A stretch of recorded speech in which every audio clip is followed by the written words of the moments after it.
Hello, welcome back बच्चों। मैं सुनील पांडे आप सबका अपने चैनल पांडे सर की क्लास में बहुत बहुत स्वागत करता हूं। आज हम लोग पढ़ने जा रहे हैं कक्षा 8 की पुस्तक अतीत से वर्तमान अध्याय 7 ब्रिटिश शासन एवं शिक्षा। तो आइए अध्याय शुरू करते हैं। पिछले कुछ अध्यायों में हम जान चुके हैं कि अंग्रेजी शासन के कारण भारतीय लोगों के जीवन के विभिन्न क्षेत्रों में किस तरह से परिवर्तन आए। यहाँ हम जानेंगे कि अंग्रेजों द्वारा भारत में पहले से प्रचलित शिक्षा व्यवस्था में क्या बदलाव किए गए। शिक्षा के क्षेत्र में उनके द्वारा जो भी बदलाव किए गए उसके पीछे कुछ कारण अवश्य रहे होंगे। शासन व्यवस्था द्वारा किए जाने वाले किसी काम के पीछे भी कुछ निश्चित उद्देश्य होते हैं। इस बात को आप वर्तमान सरकार के कार्यों से भी समझ सकते हैं। जैसे आप जहाँ पढ़ते हैं वहाँ आपको मुफ्त किताब, स्कूल ड्रेस और दोपहर का खाना मिलता होगा। सरकार का यह काम आपको स्कूल से जोड़े रखने के लिए मुख्यतः किया गया है। ठीक इसी तरह अंग्रेजों द्वारा भारत में शिक्षा के क्षेत्र में जो भी नई बदलाव लाई गई उसके कारण और उद्देश्य को आप इस पाठ में जान पाएंगे। तो आइए देखते हैं अंग्रेज शिक्षा को किस तरह से देखते थे। अंग्रेजों ने अपने शासन के पहले 60 वर्षों के दौरान शिक्षा के क्षेत्र में कोई भी नया काम नहीं किया। भारत में जैसे लोग पढ़ते थे, जिस प्रकार के स्कूल और पाठ्यक्रम थे, उसे वैसे ही रहने दिया गया। यहाँ के लोगों को अपने देश के लोगों की तरफ पढ़ाने का उन्होंने कोई प्रयास नहीं किया। लेकिन 1781 में कलकत्ता में स्थापित मदरसा और बनारस में स्थापित संस्कृत कॉलेज इसके अपवाद थे। इन दोनों संस्थाओं को हिंदुओं और मुसलमानों में प्रचलित कानूनों और परंपराओं को समझाने के लिए स्थापित किया गया था। अंग्रेज उन परंपराओं को इसलिए जानना चाहते थे ताकि भारत में शासन चलाना आसान हो जाए।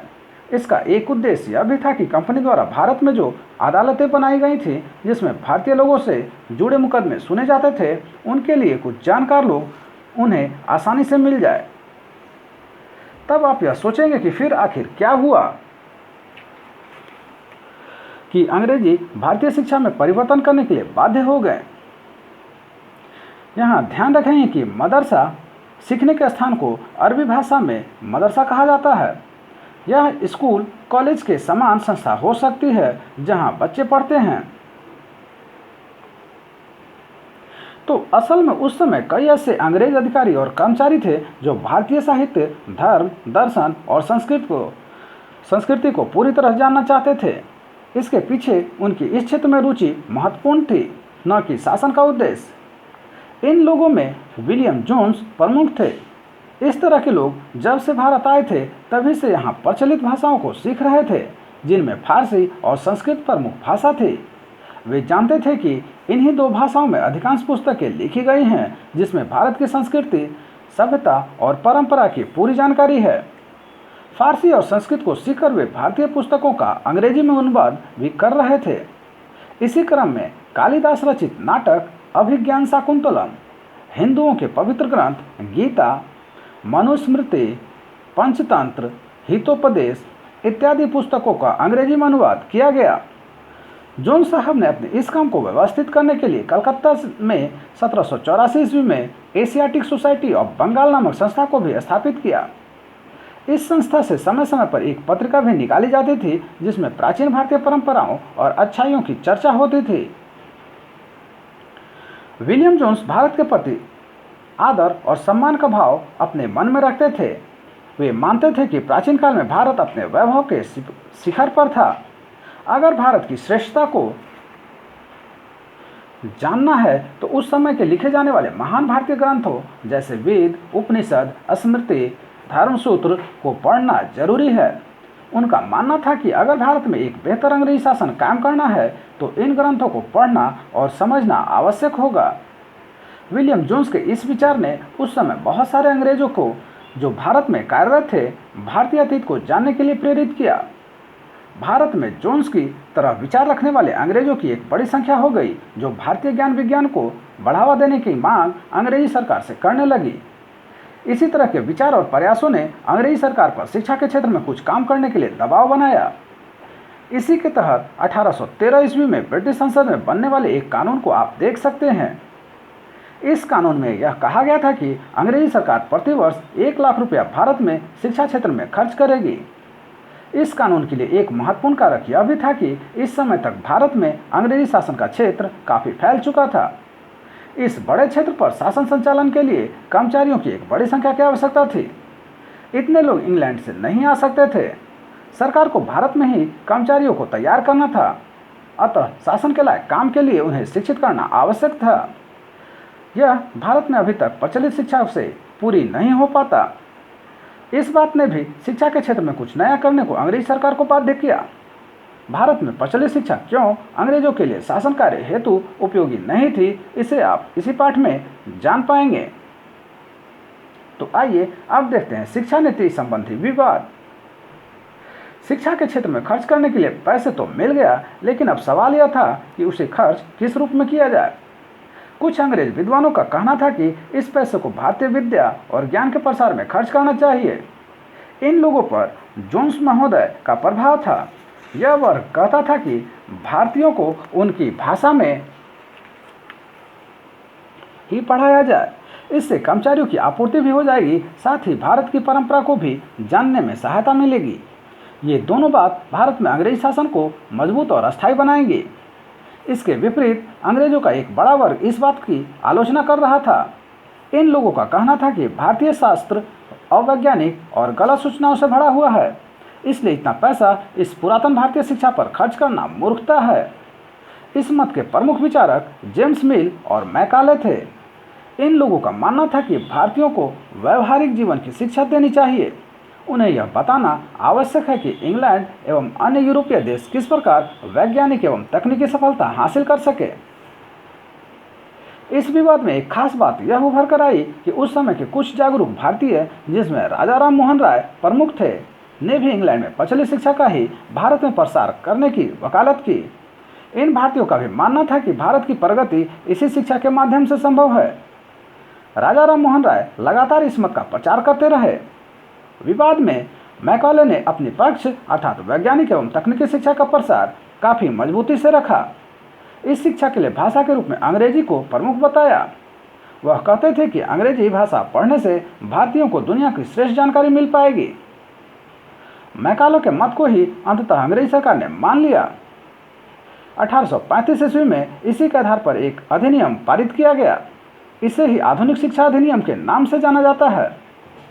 इस अधिनियम में यह व्यवस्था की गई कि अंग्रेजी उच्च शिक्षा का माध्यम होगा तथा भारतीय भाषाओं और उसमें दी जाने वाली शिक्षा को प्रोत्साहित नहीं किया जाएगा। स्कूल स्तर की शिक्षा के स्वरूप को पहले वाले रूप में ही छोड़ दिया गया। फिर भी स्कूली पाठ्यपुस्तकों की भी अंग्रेजी में छपाई होने लगी। इस तरह भारत में पहली बार लोगों के लिए एक नई शिक्षा व्यवस्था शुरू की गई। आइए अब देखते हैं व्यवसाय के लिए शिक्षा। इस शिक्षा नीति में 1854 ईस्वी में एक बड़ा बदलाव किया गया। अब यह तय हो गया कि इस क्षेत्र में सभी प्रयास आधुनिक शिक्षा के विकास के लिए होगा। 1854 ईस्वी में इसे ही और मजबूत एवं व्यवस्थित बनाया गया। इस वर्ष इंग्लैंड से अंग्रेज प्रशासकों द्वारा ईस्ट इंडिया कंपनी सरकार के नाम शिक्षा से संबंधित एक नीति संबंधी पत्र भेजा गया। इस नीति पत्र में, जिसे कि वुड्स डिस्पैच कहते हैं, भारत में लागू होने वाली संपूर्ण शिक्षा नीति की रूपरेखा थी।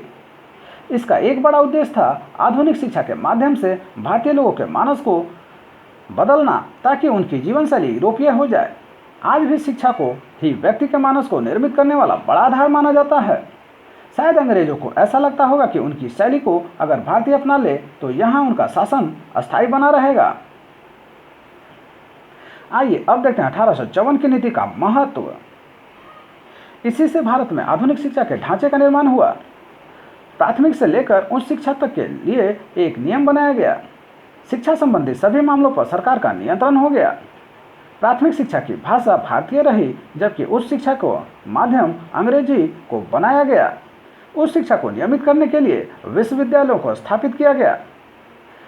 1857 ईस्वी में 3 विश्वविद्यालय बनाए गए, कलकत्ता, मुंबई और मद्रास में। जिला स्तर पर हाई स्कूल सरकारी प्रयासों से शुरू हुए। निजी स्तर पर भी विद्यालयों की स्थापना और संचालन की अनुमति मिली। कुल मिलाकर आज जिस तरह की शिक्षा का स्वरूप देख रहे हैं वह सभी इस नीति पत्र की ही देन है। जिस प्रकार के पाठ्यक्रम एवं पढ़ाई का तौर तरीका आज आप देख रहे हैं वह 1854 के बाद से ही अस्तित्व में आया। आइए अब देखते हैं स्थानीय पाठशालाओं का क्या हुआ। क्या आपको कुछ अंदाजा है कि अंग्रेजों से पहले यहाँ बच्चों को किस तरह पढ़ाया जाता था? क्या आपने कभी सोचा कि उस समय बच्चे स्कूल जाते थे या नहीं? और अगर स्कूल थे तो ब्रिटिश शासन के तहत उनका क्या हुआ? तो आइए देखते हैं विलियम एडम की रिपोर्ट। 1830 ईस्वी के दशक में स्कॉटलैंड से आए ईसाई प्रचारक विलियम एडम ने बंगाल और बिहार के जिलों का दौरा किया। कंपनी ने उन्हें देसी स्कूलों में शिक्षा की प्रगति पर रिपोर्ट तैयार करने का जिम्मा सौंपा था। एडम की रिपोर्ट दिलचस्प थी। एडम ने पाया कि बंगाल और बिहार में 1 लाख से ज़्यादा पाठशालाएं थीं। ये बहुत छोटे छोटे केंद्र थे जिनमें आमतौर पर 20 से ज़्यादा विद्यार्थी नहीं होते थे। फिर भी इन पाठशालाओं में पढ़ने वाले बच्चों की कुल संख्या काफ़ी बड़ी, यानी 20 लाख से भी ज़्यादा थे। ये पाठशालाएं संपन्न लोगों या स्थानीय समुदाय द्वारा चलाई जा रही थी। कई पाठशालाएं स्वयं गुरु द्वारा ही प्रारंभ की गई थी। शिक्षा का तरीका काफ़ी लचीला था। आज आप जिन चीज़ों की स्कूलों से उम्मीद करते हैं उनमें से कुछ चीज़ें उस समय की पाठशालाओं में भी मौजूद थीं। बच्चों की फीस निश्चित नहीं थी। छपी हुई किताबें नहीं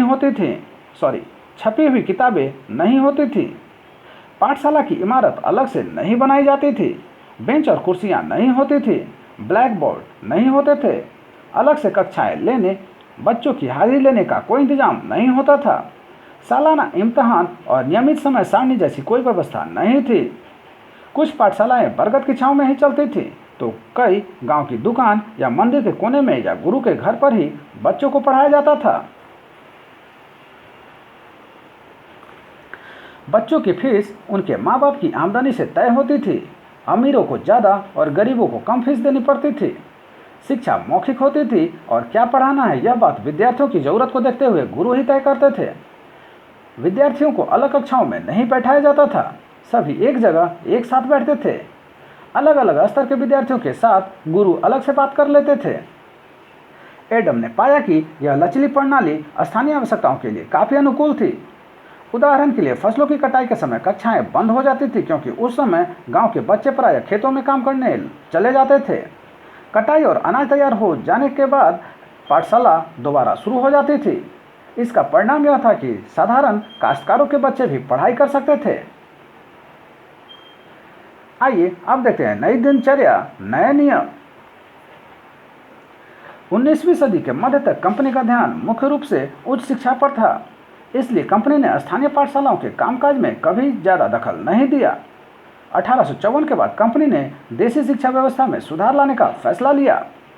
कंपनी का मानना था कि इसके लिए मौजूद व्यवस्था के भीतर ही बदलाव किए जा सकते हैं। कंपनी एक नई दिनचर्या, नए नियमों और नियमित निरीक्षणों के जरिए पाठशालाओं को और व्यवस्थित करनी चाहती थी।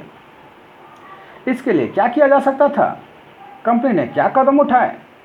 सबसे पहले तो कंपनी ने बहुत सारे पंडितों को सरकारी नौकरी पर रख लिया। इनमें से प्रत्येक पंडित को 4-5 स्कूल को देखरेख का जिम्मा सौंपा जाता था। पंडितों का काम पाठशालाओं का दौरा करना और वहां अध्यापन की स्थितियों में सुधार लाना था। प्रत्येक गुरु को निर्देश दिया गया कि वे समय समय पर अपने स्कूलों के बारे में रिपोर्ट भेजें और कक्षाओं को नियमित समय सारणी के अनुसार पढ़ाएं। अब अध्ययन पाठ पुस्तकों पर आधारित होगा और विद्यार्थियों की प्रगति को मापने के लिए वार्षिक परीक्षाओं की रूपरेखा तैयार की जाने लगी।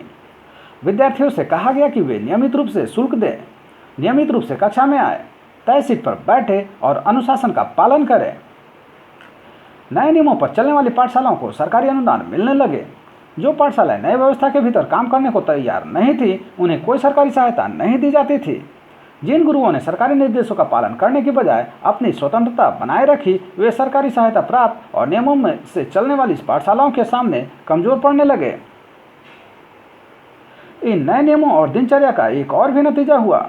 पहले वाली व्यवस्था में गरीब किसानों के बच्चे भी पाठशालाओं में जा सकते थे, क्योंकि पाठशालाओं की समय सारणी काफ़ी लचीली होती थी। नई व्यवस्था के अनुशासन की मांग थी कि बच्चे नियमित रूप से स्कूल आएँ। अब कटाई के मौसम में भी बच्चों का स्कूल में आना जरूरी था, जबकि उस समय गरीब घरों के बच्चे खेतों में काम करने जाया करते थे। अगर कोई बच्चा स्कूल नहीं आ पाता था तो उसे अनुशासनहीन माना जाता था, यानी बच्चा पढ़ना लिखना ही नहीं चाहता था। आइए अब देखते हैं राष्ट्रीय शिक्षा की कार्यसूची। केवल अंग्रेज अफसर ही भारत में शिक्षा के बारे में नहीं सोच रहे थे। 19वीं सदी की शुरुआत से ही भारत के विभिन्न भागों के बहुत सारे विचारक शिक्षा के व्यापक प्रसार की जरूरत पर जोर देने लगे थे। यूरोप में आ रहे बदलावों से प्रभावित कुछ भारतीयों का मानना था कि पश्चिमी शिक्षा भारत का आधुनिकीकरण कर सकती थी। उन्होंने अंग्रेजों से आह्वान किया कि वे नए स्कूल, कॉलेज और विश्वविद्यालय खोले तथा शिक्षा पर ज़्यादा पैसा खर्च करें। तो आइए अब देखते हैं अंग्रेजी शिक्षा ने हमें गुलाम बना दिया है।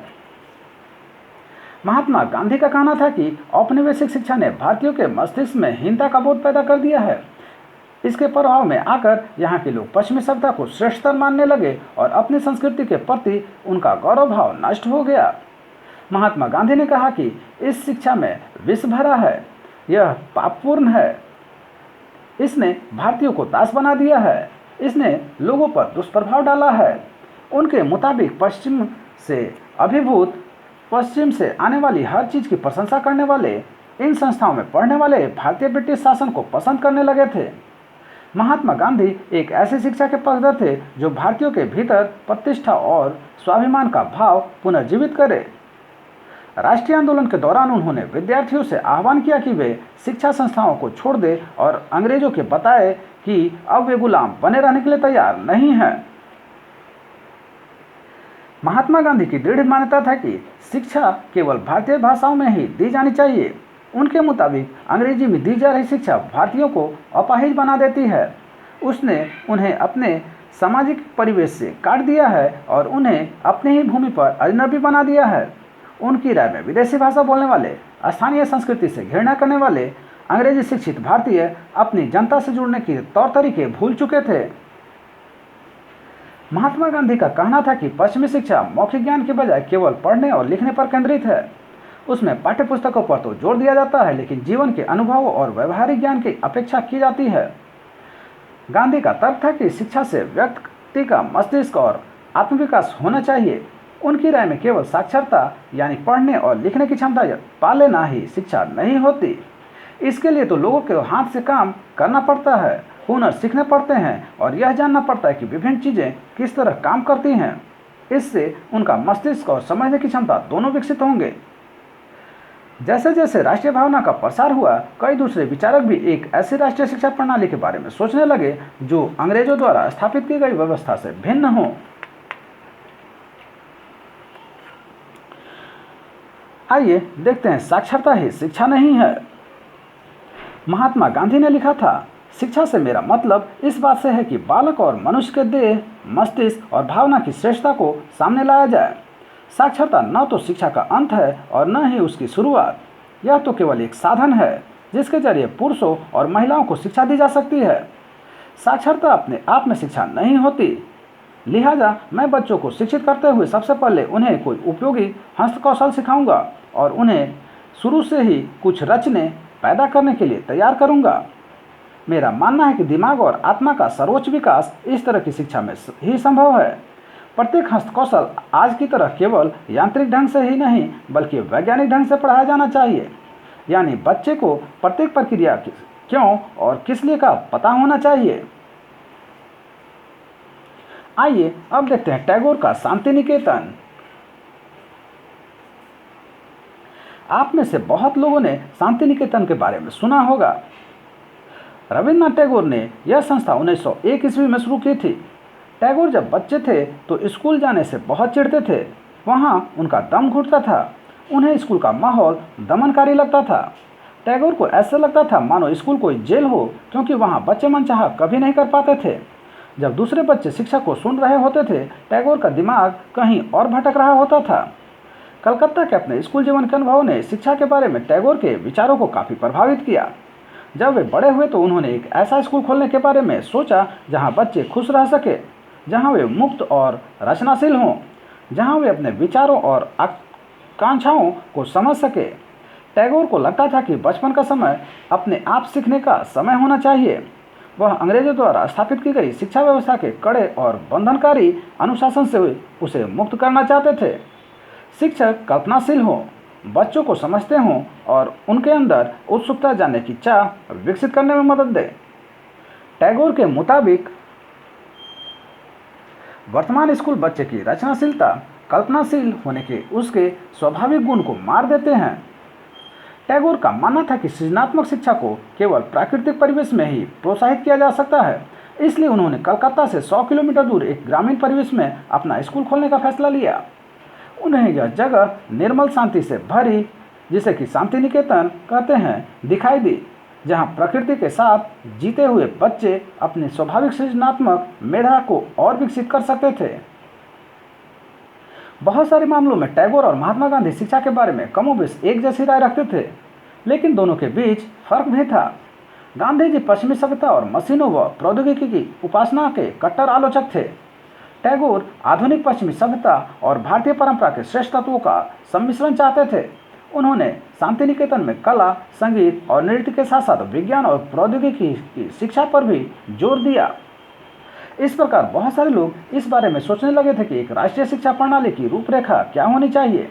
कुछ लोग अंग्रेजों द्वारा स्थापित की गई व्यवस्था में परिवर्तन चाहते थे। उनका मानना था कि इस व्यवस्था को इस तरह फैलाया जाए कि उसमें ज़्यादा से ज़्यादा लोगों को पढ़ने के मौके मिले। इसके विपरीत बहुत सारे लोग ऐसे भी थे जो एक वैकल्पिक व्यवस्था चाहते थे, ताकि लोगों को सच्चे अर्थों में राष्ट्रीय संस्कृति की शिक्षा दी जा सके। तो कौन तय करे कि सच्चे अर्थों में राष्ट्रीयता क्या होता है? इस राष्ट्रीय शिक्षा की बहस स्वतंत्रता के बाद भी जारी रहा। तो आइए अब देखते हैं आधुनिक शिक्षा और बिहार। तो अभी तक इस पाठ में आपने जिन जिन बातों को जाना, उसका सीधा प्रभाव बिहार पर भी हुआ। शिक्षा के क्षेत्र में अंग्रेजों द्वारा किए गए सारे प्रयास सबसे पहले बंगाल में हुए। बिहार 1911 तक बंगाल का ही एक हिस्सा था, इसलिए वहाँ जो कुछ भी हो रहा था उससे बिहार अलग नहीं रहा। 1835 ईस्वी में शुरू हुई नई शिक्षा नीति के बाद में बिहार में भी आधुनिक शिक्षा का ढांचा विकसित होने लगा।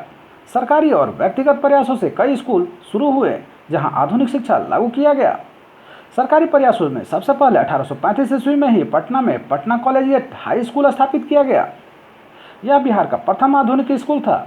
इसी कड़ी में 1836 ईस्वी में आरा में हाई स्कूल खुला। 1837 ईस्वी में भागलपुर और 1839 ईस्वी में छपरा तथा 1845 ईस्वी में गया एवं मुजफ्फरपुर में हाई स्कूल सरकार के द्वारा स्थापित किए गए। अभी इन सबों को जिला स्कूल के नाम से जाना जाता है। व्यक्तिगत प्रयासों के तहत बड़े जमींदारों एवं व्यापारियों द्वारा भी सरकारी अनुमति से आधुनिक स्कूल स्थापित किए गए। जैसे गया स्थित टिकारी में वहां के जमींदार द्वारा स्थापित टिकारी राज स्कूल, या दरभंगा में वहां के राजा द्वारा स्थापित दरभंगा राज स्कूल, तथा पटना में ही कुल्हाड़िया के जमींदार द्वारा शुरू किया गया बिहार नेशनल हाई स्कूल, जो बाद में बिहार नेशनल कॉलेज बना, प्रमुख है।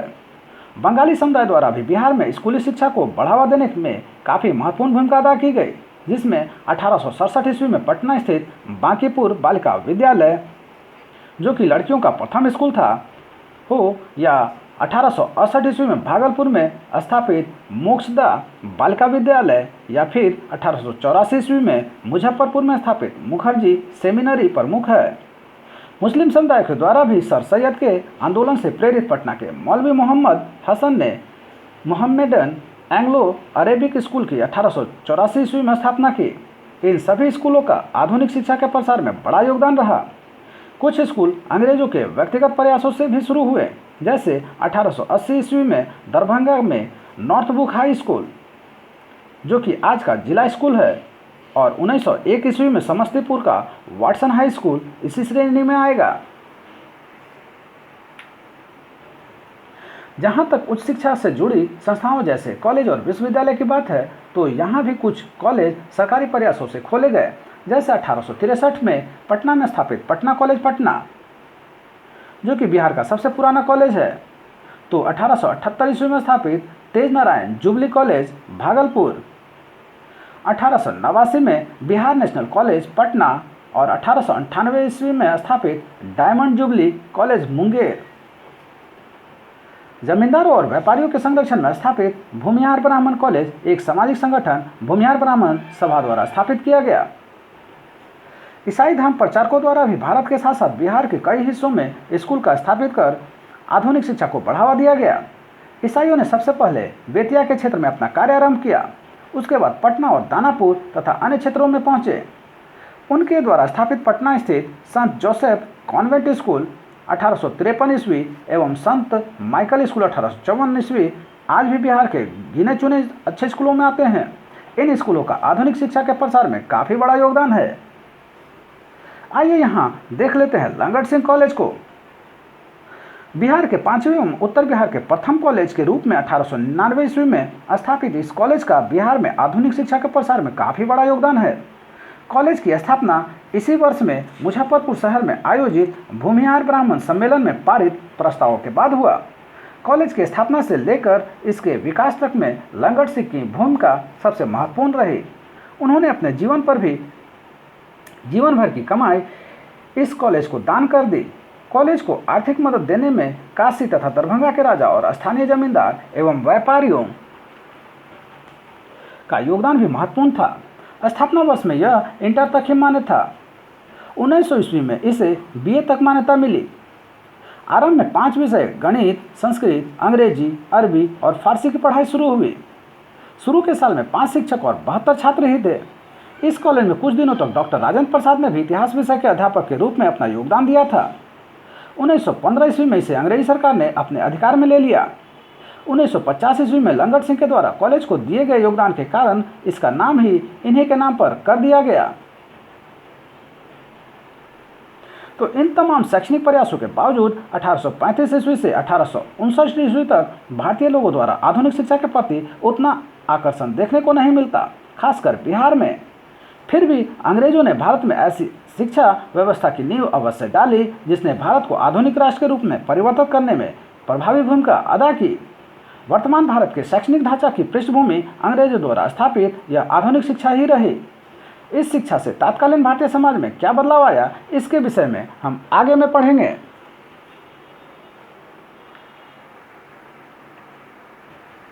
तो आइए अंत में देखते हैं हमने क्या सीखा। पहला, विलियम जोन्स भारतीय इतिहास, दर्शन और कानून का अध्ययन को भारत में बेहतर अंग्रेजी शासन स्थापित करने के लिए जरूरी मानते थे।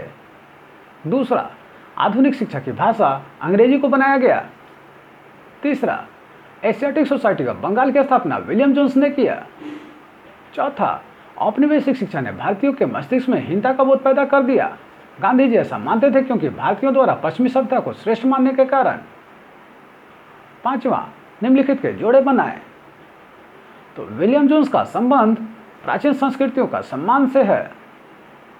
रविन्द्रनाथ टैगोर का संबंध प्राकृतिक परिवेश में शिक्षा से है। थॉमस मैकाले का संबंध अंग्रेजी शिक्षा को प्रोत्साहन से है। महात्मा गांधी का संबंध अंग्रेजी शिक्षा के विरुद्ध है। और पाठशालाएं का संबंध गुरु से है। छठा, टैगोर ने शांति निकेतन की स्थापना 1901 ईस्वी में की। सातवां, 1835 ईस्वी में शुरू हुई नई शिक्षा नीति के बाद बिहार में भी आधुनिक शिक्षा का ढांचा विकसित होने लगा। तो आप सबको हमारा प्रयास कैसा लगा हमें जरूर कमेंट कर बताएं।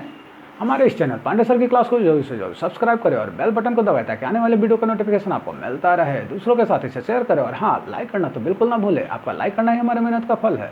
धन्यवाद। Thank you.